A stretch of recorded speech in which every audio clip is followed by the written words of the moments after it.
Here we go. All right. Okay. Pues continuamos, hermanos, con nuestra serie eterna del regreso del marrano kosher, ¿verdad? Como pueden ver aquí, déjenme quitar estos subtitles. Como pueden ver aquí, estamos en la parte número 3, que es Gimel, y estamos hablando sobre la evidencia, ¿ok? Entonces, primero estuvimos viendo, ¿verdad? Las diferentes partes. Este es un proceso que estamos llevando a cabo. Ahorita vamos a estar mirando la evidencia. ¿Cuál evidencia se refiere?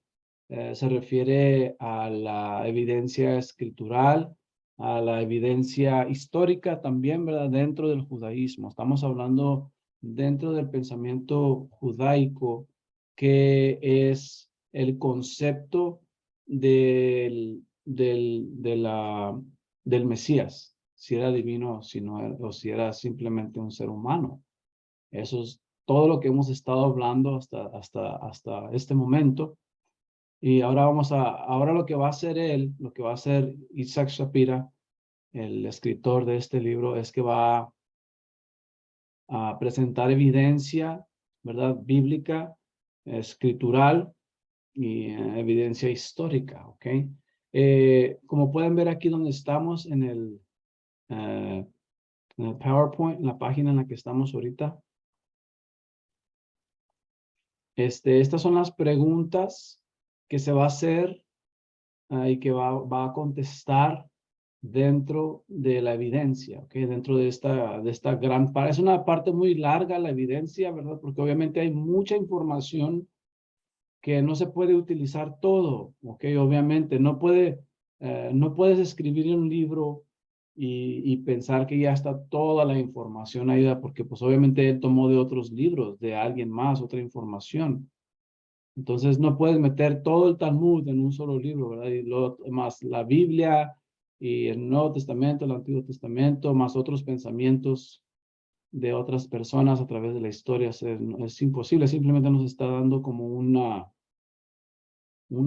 prueba de cómo se pensaba, ¿verdad? Y los estándares del judaísmo, cómo se pensaba antes. Y estuvimos mirando cómo piensan ahora, ¿verdad? Por causa de Rambam, amén, de Maimónides.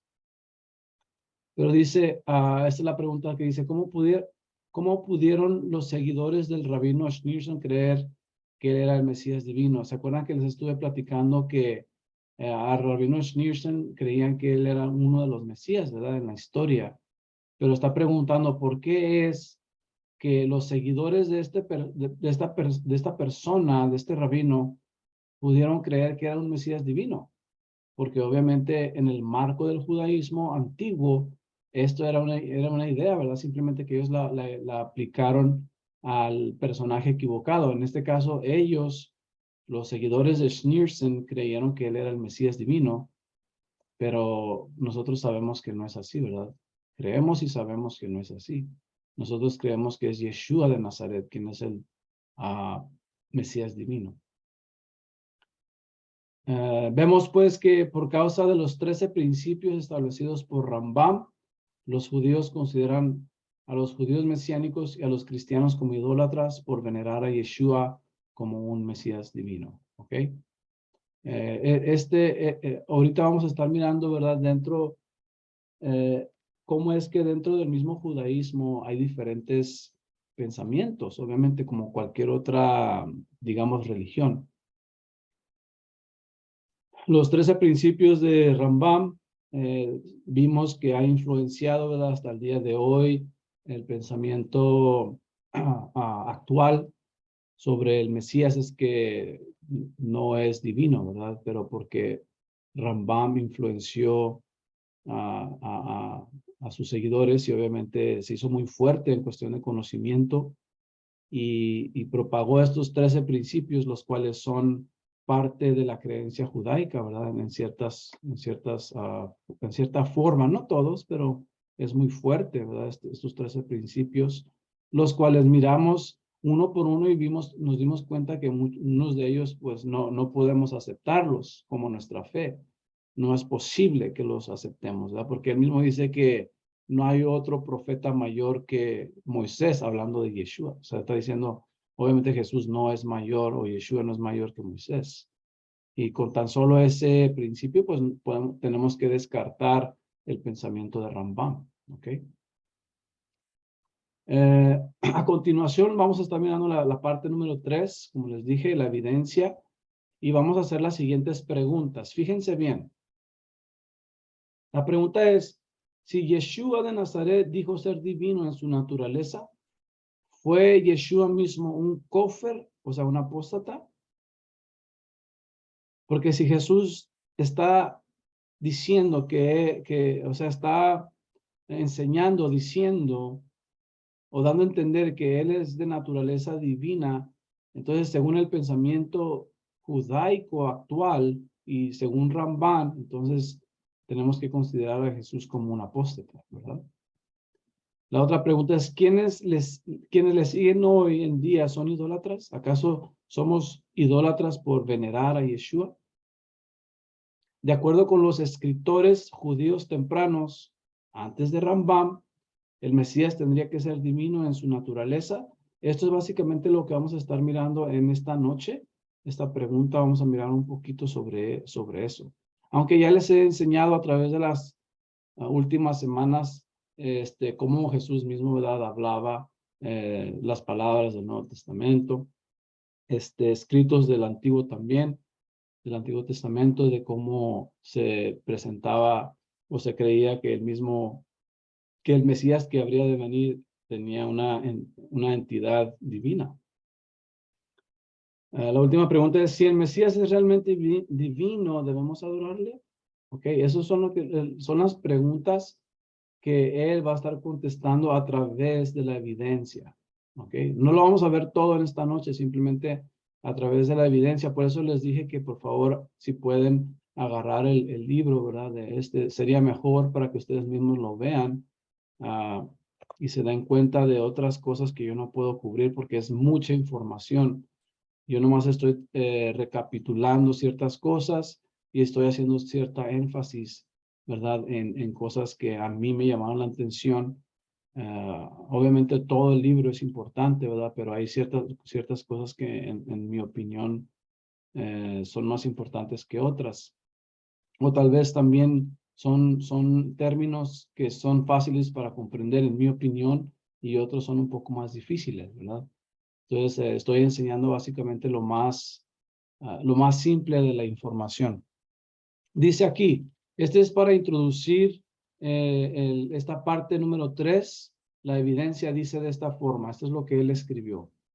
En tanto que comenzamos a discutir la relación del Mesías con Hashem, es importante recordar el dicho, 2 judíos, 3 opiniones. El asunto del Mesías no es diferente.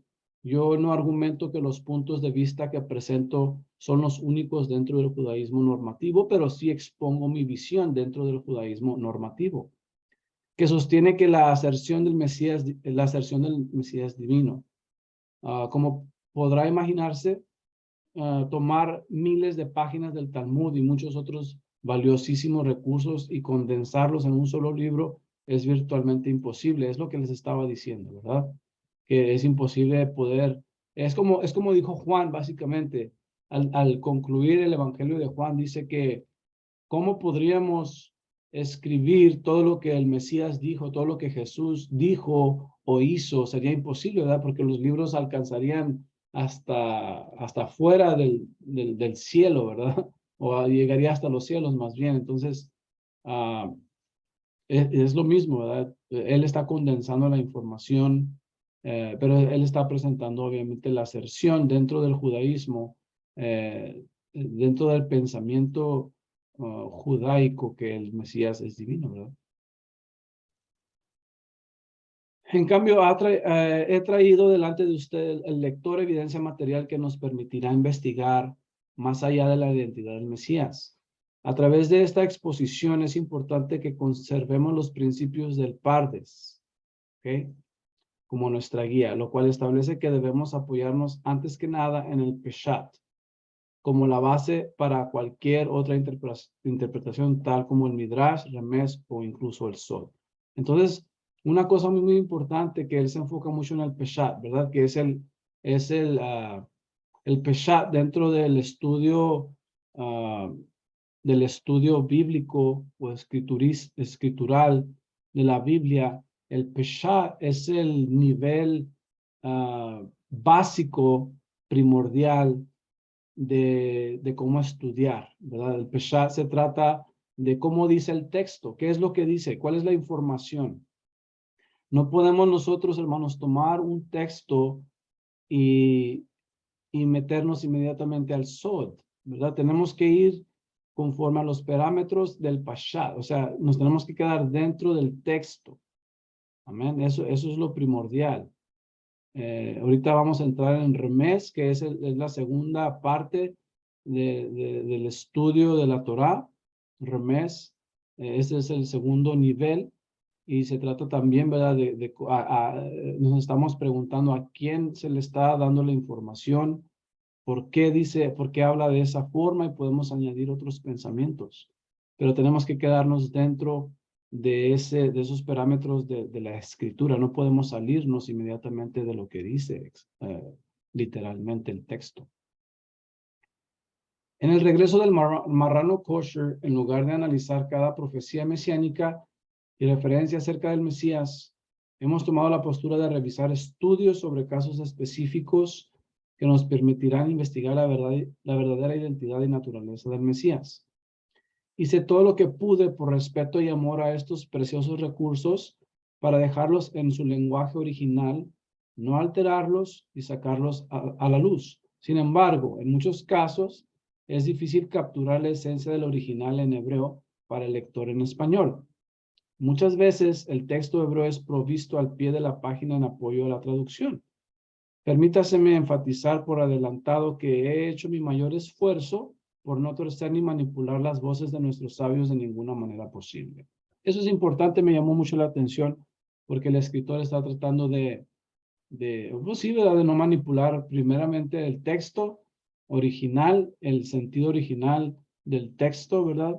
En este caso en el hebreo, y también pues el pensamiento de los escritores judíos y rabinos, ¿verdad? Que escribieron y ellos mismos dan su pensamiento. Y eso es muy importante capturar, ¿verdad? Que es lo que está tratando de hacer. Esa es la intención del escritor. Y creo que eso es importante también para nosotros hacer. Y por eso me gusta este libro, ¿verdad? Porque está hablando primeramente de un punto de vista judaico antiguo, ¿verdad? Y podemos ver a través de miles de años cómo es que pensaban los judíos, ¿verdad? Vamos a entrar en el Remes. Les dije que es el segundo nivel de estudio de la Torá, de las escrituras. Fíjense cómo dice este rabino Yayim Vital, dice: debes saber también que el alma de esplendor celestial, ningún ser creado en el mundo ha sido jamás digno de obtener. El rey Mesías, sin embargo, la recibirá, por lo que se dice de él será enaltecido y exaltado. Isaías 52:13. O como nuestros rabinos dicen, él estará más alto que Abraham y sumamente por encima de Adam. ¿Okay? Entonces va a ser mayor según Isaías 52 y también Daniel capítulo 7. Él va a ser exaltado, o sea, el Mesías va a ser exaltado más que Abraham y encima de Adán. ¿Por qué digo esto? Porque esta evidencia al inicio, lo que él está haciendo, está poniendo el rango del Mesías, como les dije el sábado. ¿Cuál es el rango del Mesías? El rango tiene que ver con militarmente, por ejemplo. Militarmente existen dos líneas de rangos en el Army, por ejemplo.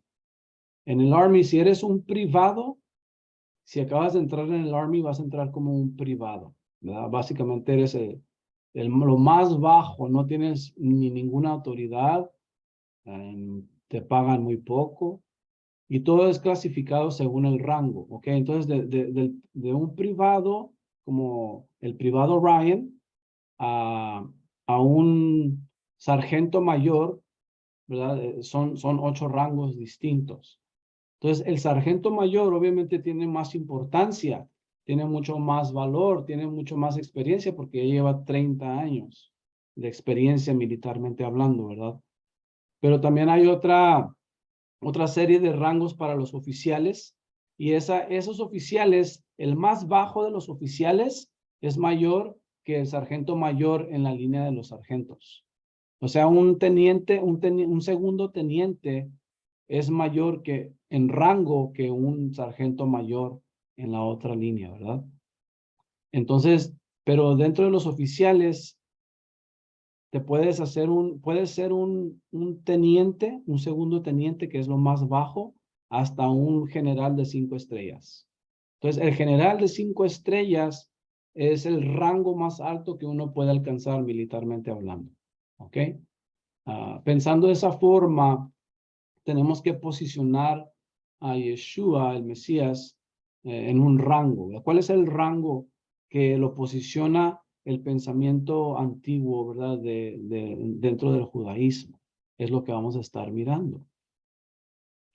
Fíjense lo que dice aquí en la página 83 del regreso del Marano Kosher. Aquí puse las páginas para que vean, ¿verdad? Que no nomás estoy poniendo mi propio pensamiento.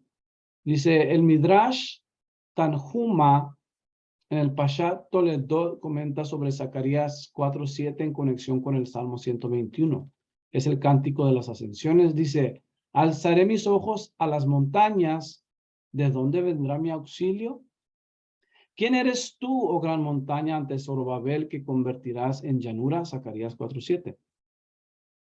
Esto se refiere al Mesías, hijo de David. Fíjense lo que piensan, ¿ok? En el Midrash. Que Zacarías 4:7 y Salmo 121 se trata del Mesías, hijo de David. ¿Ok? ¿Y por qué se llama grande? Dice, porque él es mayor que los patriarcas, como está escrito. Observa a mi siervo, obrará con sabiduría y será exaltado y venerado y muy enaltecido. Isaías 52:3.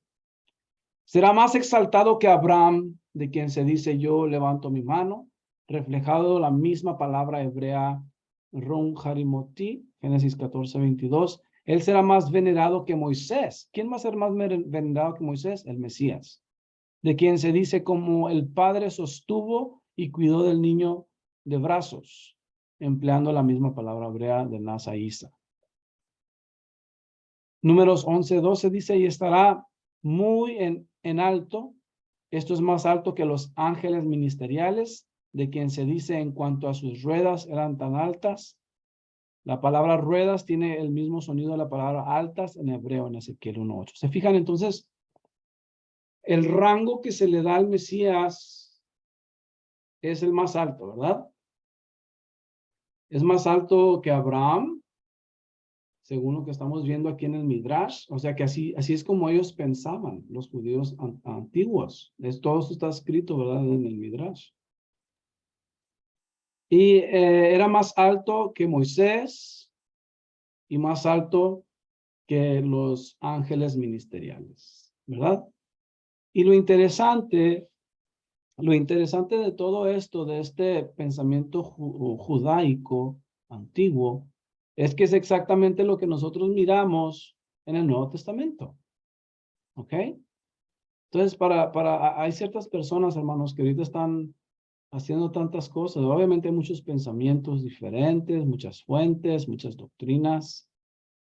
Pero dentro, que dicen que, ¿verdad? Que obviamente deshacen o descuidan o menosprecian el Nuevo Testamento, el cual es un gran error en mi punto de vista, porque el mismo pensamiento judaico del primer y segundo siglo es exactamente lo que miramos en el Nuevo Testamento.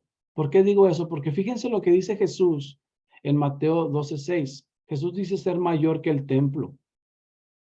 ¿Ok? Jesús dice ser mayor que Jonás, uno de los profetas, Mateo 12:41. Mayor que Salomón. Fíjense, está hablando ahí en cuestión de sabiduría. ¿Ok? Piensen en esto. Si Dios le dijo a Salomón que él sería el hombre más sabio de la tierra en la existencia, porque es que miramos que Jesús dice ser mayor que Salomón en sabiduría y en conocimiento. Léanlo, ahí está. Lean Mateo 12 para que vean. Yeshua dijo ser mayor que Jacob en Juan 4:12. Mayor que Juan el Bautista. ¿Qué dijo Jesús de Juan? Que Juan el Bautista es mayor, ¿verdad? Dice ser que es sí, el profeta mayor nacido de mujer, ¿verdad? El hombre, o sea, con esa intención. Pero Jesús en Juan 5:36 dice ser mayor que Juan el Bautista. Entonces, nomás estamos mirando el rango, ¿verdad? De Jesús. El rango de Yeshua, ¿cuál es? Aquí están todos estos. En Juan 8:53, él dice ser mayor que Abraham. Antes que Abraham fuese yo soy. Mayor que los ángeles. Miramos eso ya en Hebreos 1:4. Mayor que Moisés, Hebreos 3:3. ¿Se fijan? Entonces, este pensamiento dentro del judaísmo es lo mismo que estamos mirando en el Nuevo Testamento. ¿Ok? Para los que dicen que el Nuevo Testamento fue influenciado por los griegos, no. No. Eso es un error, es un gran error. Está dentro del marco del judaísmo. Obviamente, como él dijo acá anteriormente, ¿verdad? Dijo que no todos, obviamente, dentro del judaísmo piensan igual. Eso es imposible. Pero lo que sí miramos es que dentro del marco del judaísmo existen rabinos o sabios o como les quieran llamar, personas en la antigüedad del primer y segundo siglo de evidencia extrabíblica de que pensaban igual que los discípulos y apóstoles de Jesucristo. Eso es lo que quiero que veamos. Entonces, el rango de Yeshua, ¿cuál es? Es mayor que todos, básicamente, ¿verdad? Mayor que los profetas, mayor que Moisés, que los ángeles, mayor que los patriarcas. Y también hoy sigue hablando sobre el Mesías. Y quiero que noten cómo es que en la profecía de Zacarías 4:7, los mismos sabios consideran que la montaña es el mismo Mesías. Esa montaña, esa gran montaña es el Mesías, posicionándolo en un rango superior, ¿verdad? Dice, la montaña en Zacarías 4:7 es identificada como nada menos que el Mesías. El origen de la mayoría de los Midrashim en el Yalkut es conocido, pero está basado en el Midrashim que se perdieron con el tiempo. La mayoría de los eruditos considera que algunos de estos Midrashim en Yalkut datan del primero y segundo siglos o aún anteriores. En este remés, de acuerdo con el Yalkut, el Mesías será más grande que los patriarcas, mayor que Abraham, levantado por encima de Moisés y más alto que los ángeles ministeriales. Además, es importante notar que de acuerdo con el Peshat, ¿qué es el Peshat? El primer nivel, ¿verdad? El primer nivel de las escrituras, cuando estamos leyendo lo que dice lo que estamos leyendo. El Haggadah debe traducirse como la gran montaña. El lenguaje claramente define a esta montaña no como una montaña ordinaria porque utiliza la letra Hei para designar a la gran montaña. La letra Hei agrega énfasis a la importancia y grandeza de esta montaña. Ashkenazi continúa en el mismo comentario del remés para confirmar que esta montaña es el rey Mesías. Entonces, ¿qué decían los sabios? ¿Qué decían los mismos rabinos? Que esa montaña es el Mesías. ¿Ok? El remés por sí mismo, dice, el remés por sí mismo no prueba la existencia de un Mesías divino, pero en el resto del remés, el Yalkut hace una conexión entre Isaías 52:13 y Zacarías 4:7 para explicar que el rey Mesías será más elevado que ningún otro ser humano. La referencia cruzada en la relación a la gran montaña en Isaías 52:13 dice, observa mi siervo, prosperará, él será exaltado y levantado y se elevará muy alto. El Yalkut identifica que el Mesías será mayor que los Abot, es decir, los padres o los patriarcas. De acuerdo con este entendimiento, él será más grande que los padres Abraham, Isaac y Jacob. Entonces, simplemente está utilizándolo, está diciendo lo mismo, pero está utilizando mucha evidencia. Obviamente se llama evidencia esta parte. Entonces necesitamos evidencia. ¿Cuál evidencia? Evidencia de que los judíos piensan y dicen que el Mesías iba a ser muy elevado, ¿verdad? Por eso está utilizando todo esto. Está utilizando los mismos textos de diferentes different sources, de diferentes escritores y eruditos para demostrar evidencia, ¿verdad? Una y otra vez utiliza evidencia y no la puse toda, simplemente utilicé unos cuantos ejemplos de lo que él está diciendo, de lo que él ha encontrado a través de los 15 años de estudio que llevó preparando este libro.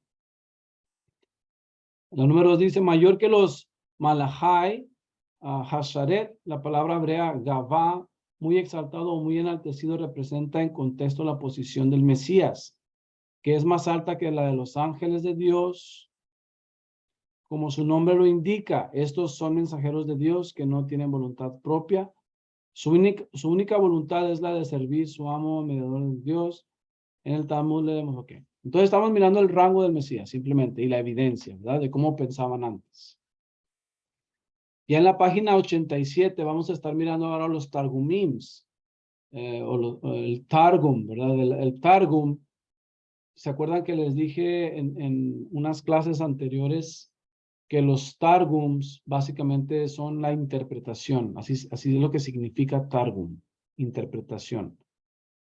Y es la interpretación de los escritos de la Biblia o del Tanaj, del hebreo al arameo, ¿verdad? Entonces, los Targums están escritos en arameo.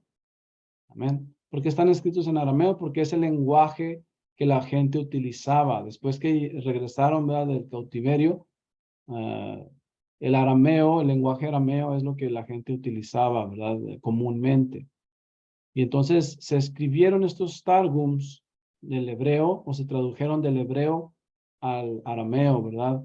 Y entonces lo que significa es que estos Targumims, porque eran varios y eran diferentes, eran leídos en las sinagogas juntamente con las parashats en hebreo. Entonces leían en las sinagogas, leían, digamos, la parashá de Bereshit en hebreo, pero también la leían en el Targum, en arameo, ¿verdad? Para que toda la gente pudiera entender, porque había personas que no hablaban el hebreo, aunque el arameo y el hebreo son muy parecidos, ¿verdad? Hay una conexión conforme a lo que yo sé. Pero el caso es que los Targumim estaban escritos en arameo, ¿ok? Dice por aquí, los Targumims proveen otro significado profundo al pasaje de Zacarías 4:6-7 en el Targum de Jonatán. ¿Ok? Entonces les dije que hay como 5 Targumims. Aquí va a hablar sobre el Targum de Jonatán. Dice, y él respondió y me habló diciendo, esta es la palabra del Señor con Zorobabel diciendo, no por fuerza, no por poder, sino por mi memra, dice el Señor de los ejércitos. ¿Así dice el texto? ¿Qué no dice con mi espíritu? Pero se fijan cómo ellos, en el pensamiento judío, en estas épocas, ahorita vamos a estar mirando por acá, cuánto es, esto es muy significativo, ¿verdad? ¿Cuándo es que pensaban de esta forma? ¿Cuándo es que se leían los Targums? ¿Desde qué era? ¿Desde qué siglo comenzó todo esto? Porque ellos mismos utilizan e intercambian, se fijan, memra, ¿qué les dije que era la memra? El logos, la devar, la palabra de Dios, el verbo de Dios, el logos de Dios, ¿ok? Ellos intercambian la palabra espíritu significando el Espíritu de Dios con la memra. Y era algo natural, o sea, era una Biblia, era la traducción de ellos, la interpretación de ellos en el arameo, así lo leían como memra y nadie nunca tuvo ningún problema. Nadie se levantó y les dijo, hey, ¿por qué están utilizando esa? Porque así no dice el texto. Pero se fijan cómo ellos intercambiaban. O sea, en el pensamiento de ellos, el Espíritu de Dios es la memra, el logos. ¿Ok? Es lo que les he estado diciendo durante todo este tiempo. Ahora, no es algo que yo inventé, es como está escrito en los Targums. O sea, a lo que me refiero con todo esto, hermanos, con los Targums, la cuestión es que querían que toda la gente pensara de la misma forma, o sea, que era algo común, ¿verdad? Y no digo común en cuestión de que sea algo, minimizar el texto, simplemente estoy diciendo que toda la gente tenía alcance a pensar y reconocer que la memra y el espíritu eran la misma cosa. Así pensaba la gente. Ahora, los Targumim, según lo que yo sé y lo que investigué, es que los Targums comenzaron en el siglo VI antes de Cristo. Antes de Cristo. Eso significa que Jesús mismo, cuando él iba a las sinagogas, por ejemplo, cuando leemos que se le dio el rollo y encontró el pasaje de Isaías, no, es probable que lo haya leído en arameo o lo leyó en hebreo o los dos, no sabemos. Pero en el tiempo de Jesús, estos targums estaban dando vueltas, ¿ok? Los mismos discípulos conocían estos targumim. Les digo que cubrían, obviamente todavía existen, no son fáciles de adquirir, pero todavía existen estos targums, y cubren desde el siglo VI hasta el siglo XV después de Cristo. Esto cubre aproximadamente 2000 años, según lo que yo encontré. ¿Ok?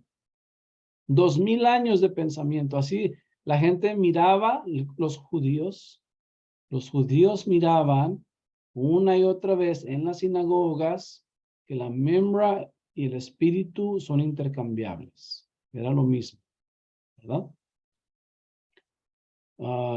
¿Qué dice Drake Williams con respecto al Targum? Dice, primero, sustituye memra por ruach. ¿Ok? En el Targum de Zacarías 4:6.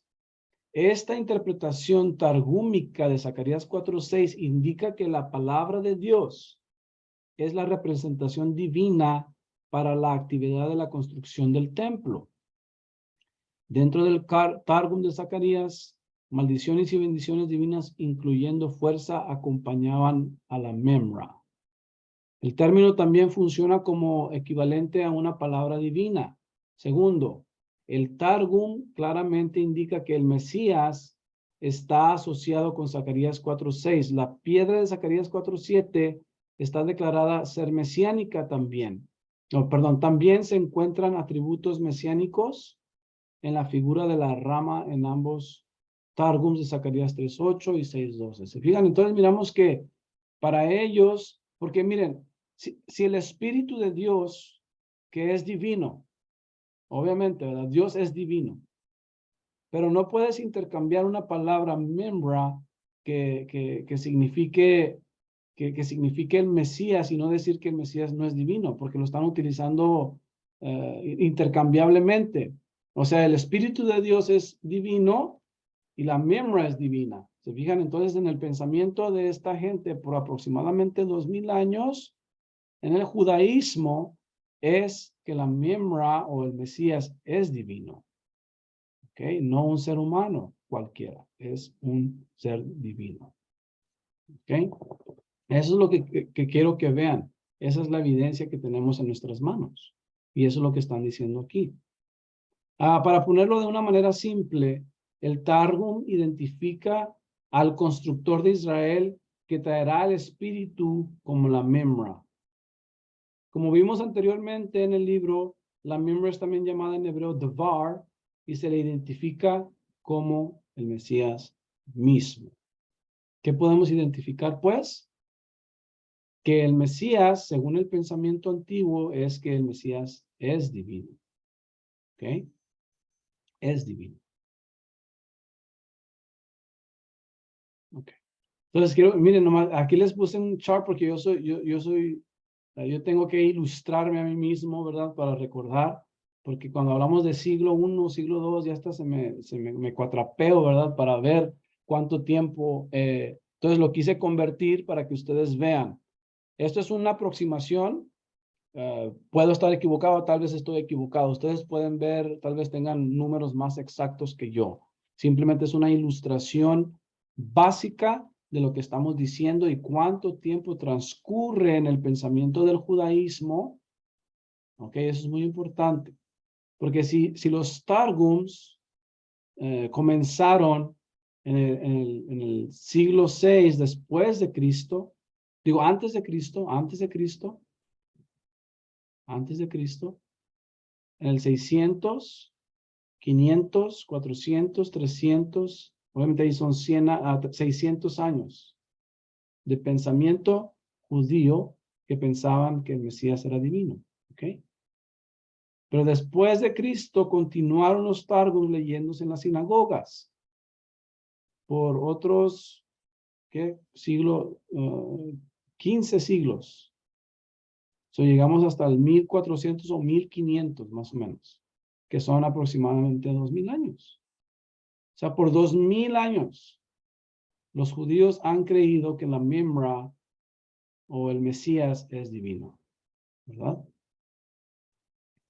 Obviamente, como les digo, durante todo ese tiempo habían unos que sí, habían unos que no, pero lo que está diciendo es que dentro del rango del pensamiento judío sí existe evidencia.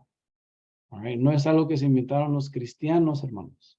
Es algo que se inventaron los mismos judíos, así pensaban de ellos, dentro del rango del judaísmo.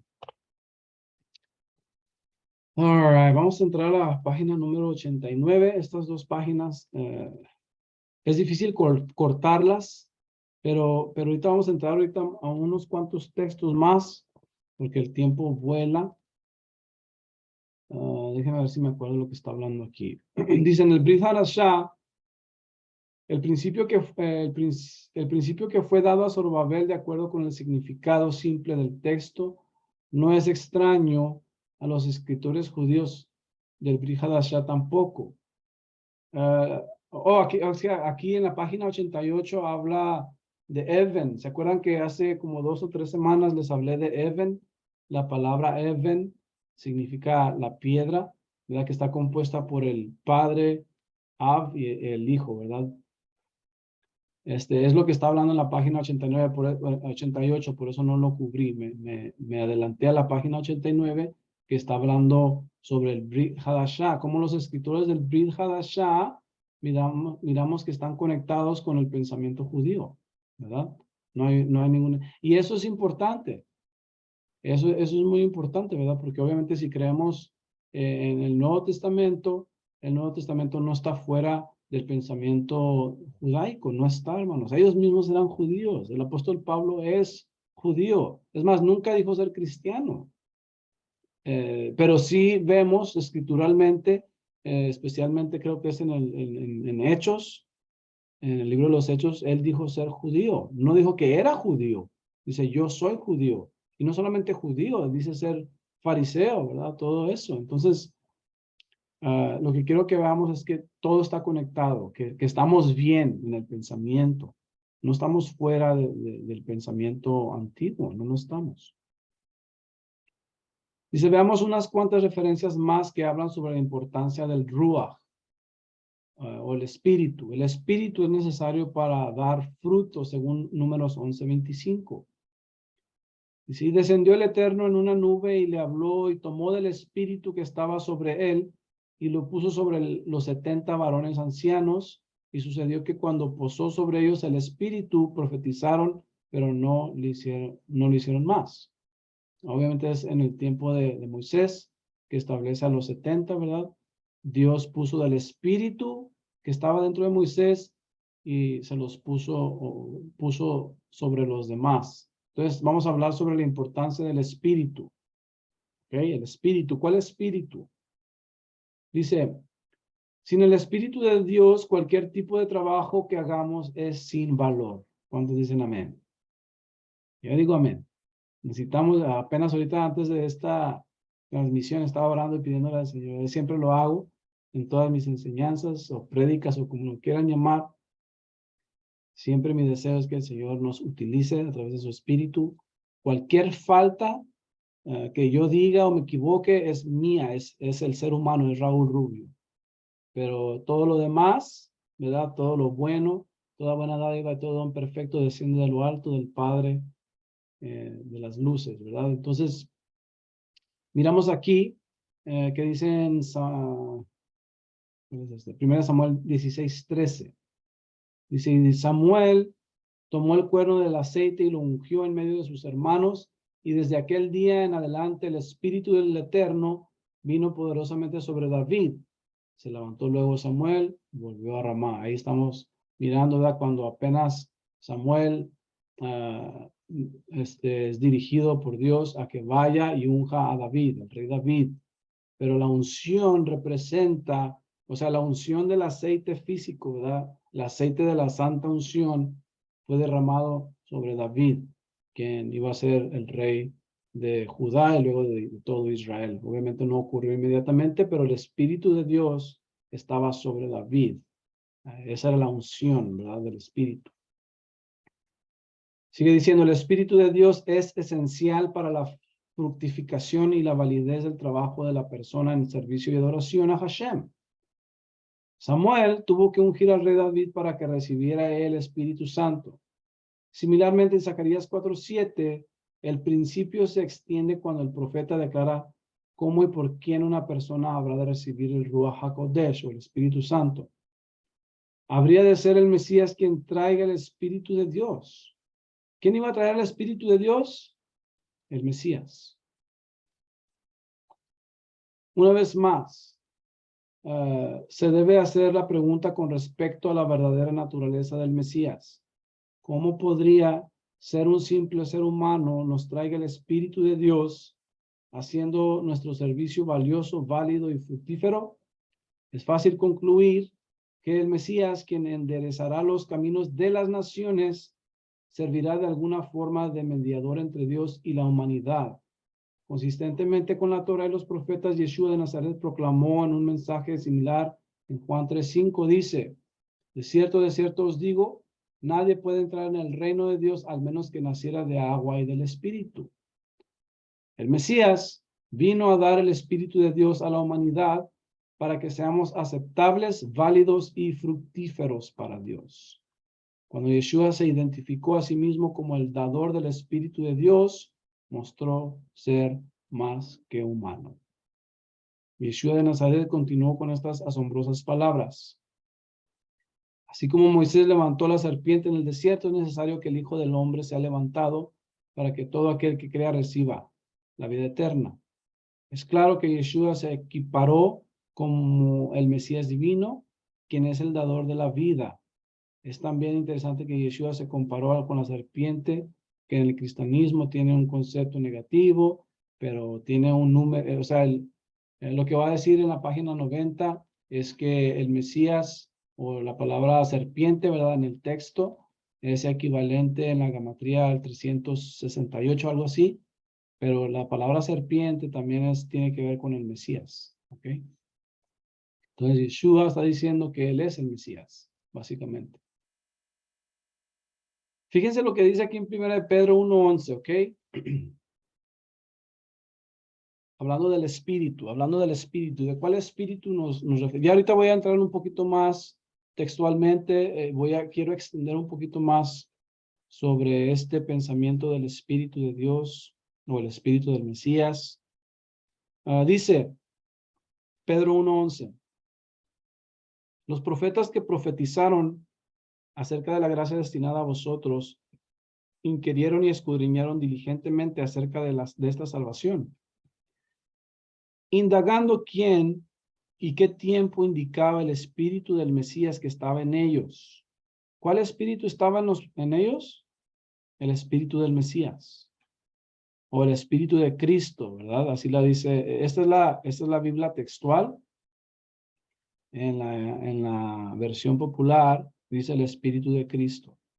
¿Ok? Pero así dice el texto. Lo pueden mirar ustedes mismos.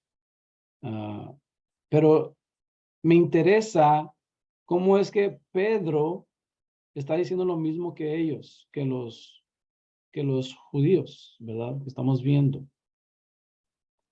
Que los profetas antiguos, digamos, Daniel, que fue antes de Jesús, o Isaías, o Jeremías, que profetizaron acerca de la salvación, dice Pedro que esos profetas antiguos tenían el espíritu del Mesías, estaba en ellos el espíritu del Mesías, el cual predecía los padecimientos del Mesías y las glorias que vendrían tras ellos.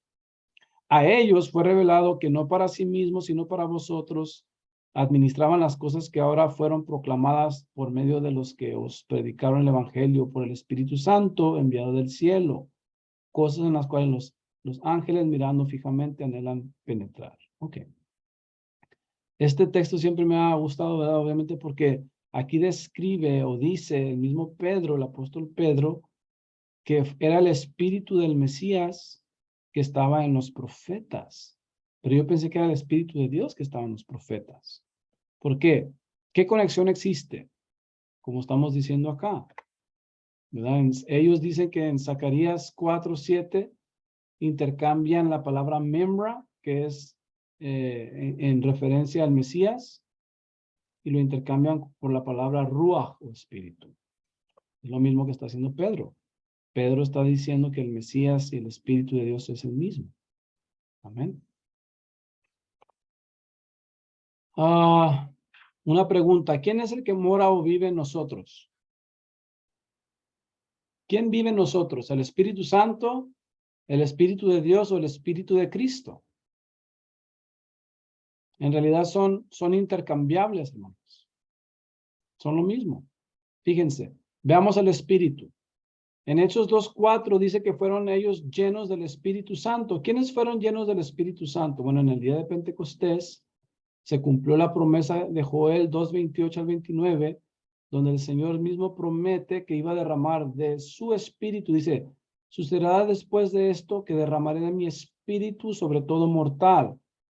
El mismo Pedro que se levantó en Hechos capítulo 2 para predicar lo que estaba sucediendo, utiliza este mismo texto. El espíritu que ellos recibieron es el Espíritu Santo. En Joel 2:28 dice que es el Espíritu de Dios. Dice, derramaré de mi espíritu. ¿Ok? De mi ruach. Verso 29 dice lo mismo. En aquellos días también derramaré mi espíritu. ¿Ok? Entonces hay una conexión entre Joel 2 y Hechos 2. El Espíritu Santo igual al Espíritu de Dios. Obviamente, si Dios es espíritu y sabemos que Dios es santo, obviamente es el Espíritu Santo. ¿Ok? No estoy hablando de la tercera o primera o segunda persona de la Trinidad, no estoy hablando de eso. Simplemente estoy diciendo que es el mismo Espíritu Santo. ¿Ok? El mismo Espíritu que dijo Dios que iba a derramar sobre todos. Aquí está. En Ezequiel, ¿qué es lo que dice? Y pondré dentro de vosotros mi espíritu, dice el Señor. Mi espíritu. Y haré que andéis en mis estatutos y que guarden mis preceptos y los pongan por obra. ¿Ok? Intercambiable. ¿O será el Espíritu de Dios en nosotros? ¿Cuál es el que mora? Acá vemos que es el Espíritu Santo, ¿verdad? En estos 3 versículos. Acá vemos el Espíritu de Dios. 1 Corintios 3, 16 al 17. Dice, ¿no sabéis que soy santuario de Dios y el Espíritu de Dios mora en vosotros? ¿Quién mora en vosotros? El Espíritu de Dios. Pero acá dice que es el Espíritu Santo. ¿Qué acaso son diferentes el Espíritu Santo al Espíritu de Dios?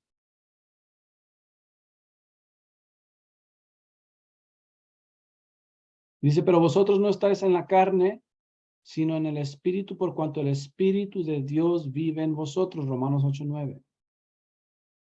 ¿Ok? ¿Se fijan? El Espíritu de Dios, el Espíritu Santo, el Espíritu. Hechos 2:16. ¿qué dice? Porque estos no están borrachos. Ok, aquí ya es Pedro hablando de lo que les decía ahorita. Se puso de pie Pedro porque la gente se estaba burlando de los que estaban ahí, ¿verdad? Profetizando, digamos, hablando en lenguas. Dice, porque estos no están borrachos como vosotros pensáis, pues es la hora tercera del día, sino que esto es lo que dicho por el profeta Joel, y acontecerá en los postreros días, dice Dios. ¿Quién dice? Dios dice que derramaré de mi espíritu sobre toda carne. Si es Dios quien está hablando acá en Joel, Dios está hablando. ¿Y de cuál espíritu va a derramar? Mi espíritu, o sea, el espíritu de Dios, ¿verdad? Dios habla, Dios dice mi espíritu. Ok. Entonces, ¿por qué acá en Romanos 8, 10 al 14, 2 Corintios 13, 5, Gálatas 2, 19 al 20, en Efesios 13, 14, 19, dice que tenemos el espíritu del Mesías morando en nosotros? ¿Qué es lo que dijo Jesús antes de irse? Dice, vendré a vosotros y estaré en vosotros. Estaré en vosotros. Lo confirma, dice, pero si el Mesías está en vosotros, ¿qué significa en?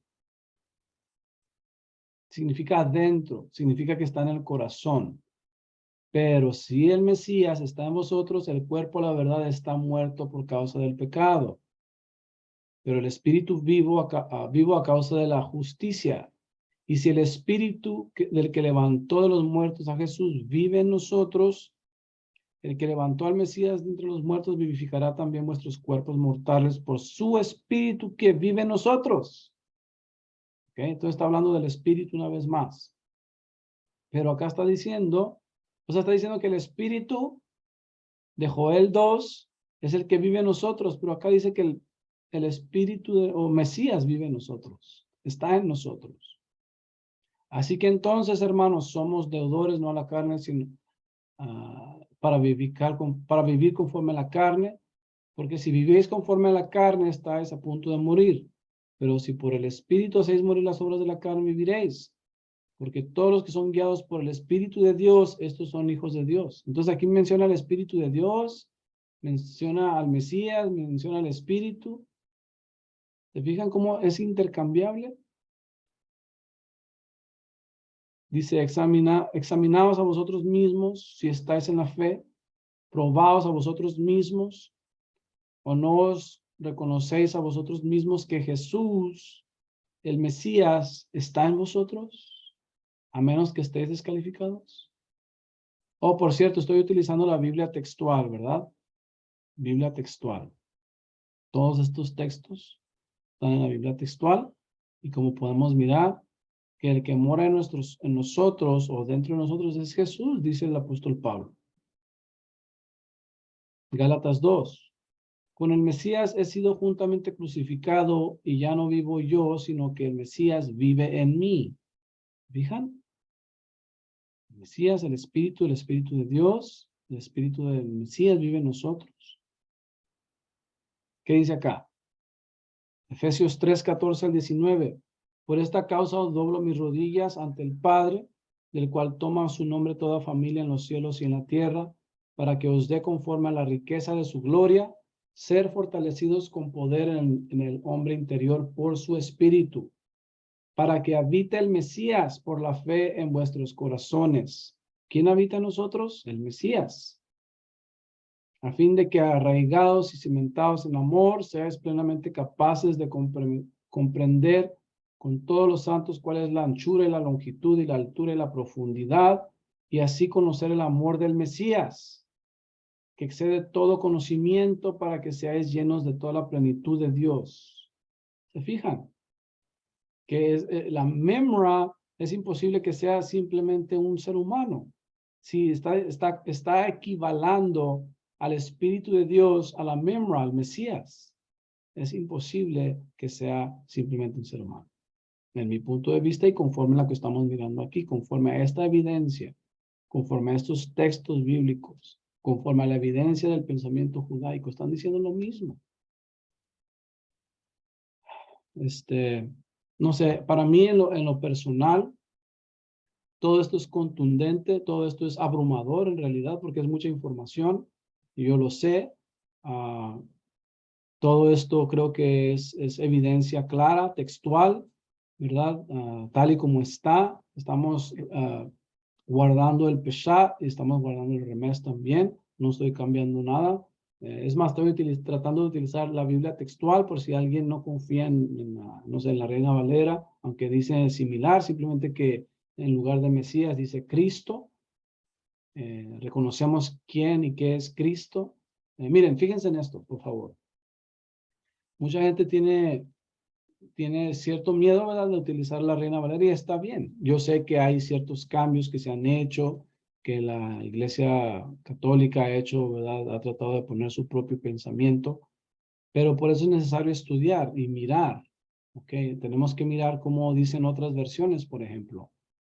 Pero yo he mirado estos textos y no cambian mucho en realidad. Hay textos añadidos, por supuesto que lo hay.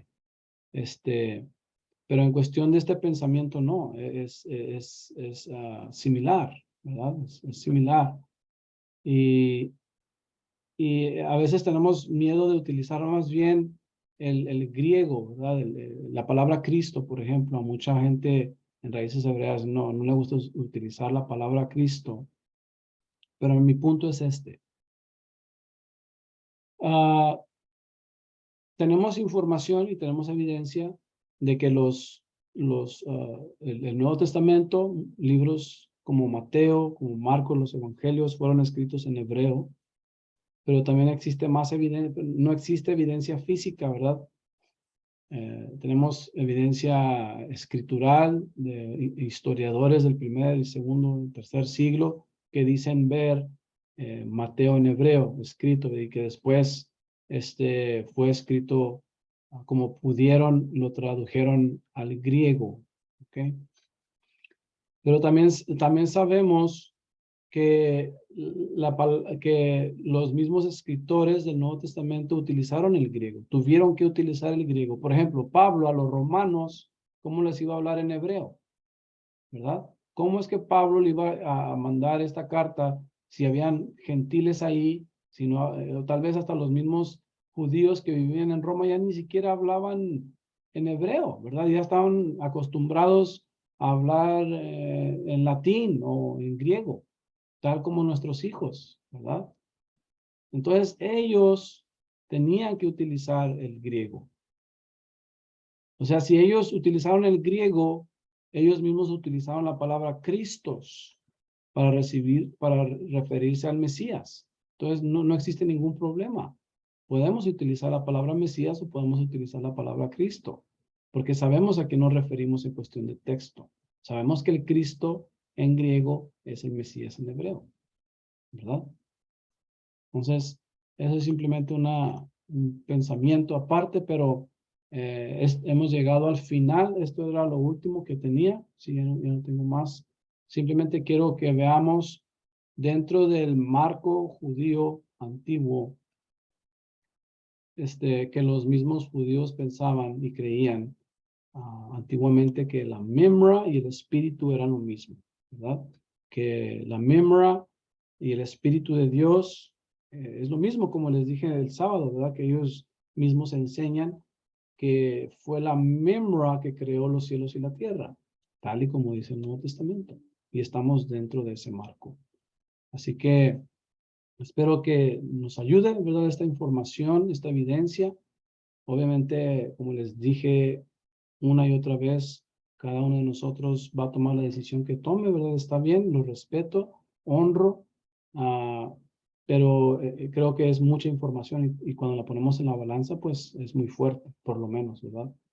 Y pues deseo que el Señor los bendiga a todos, hermanos, que, que sigamos hacia adelante en lo que es, eso sí, creer en el Mesías, seguir creyendo en Él, arraigados en Él, como les dije el sábado también, el que no honra al Hijo, no honra al Padre. Entonces, ¿qué vamos a hacer, verdad? La respuesta es clara, honrar al Hijo y servir a Dios con todo nuestro corazón, con toda nuestra fuerza, con toda nuestra mente todos los días de nuestra vida hasta que moramos, tengamos que morir o que Él venga por nosotros, que sería algo ideal, ¿verdad? Así que mi deseo es que el Señor Dios Todopoderoso los bendiga Nos vemos en la próxima. Shalom.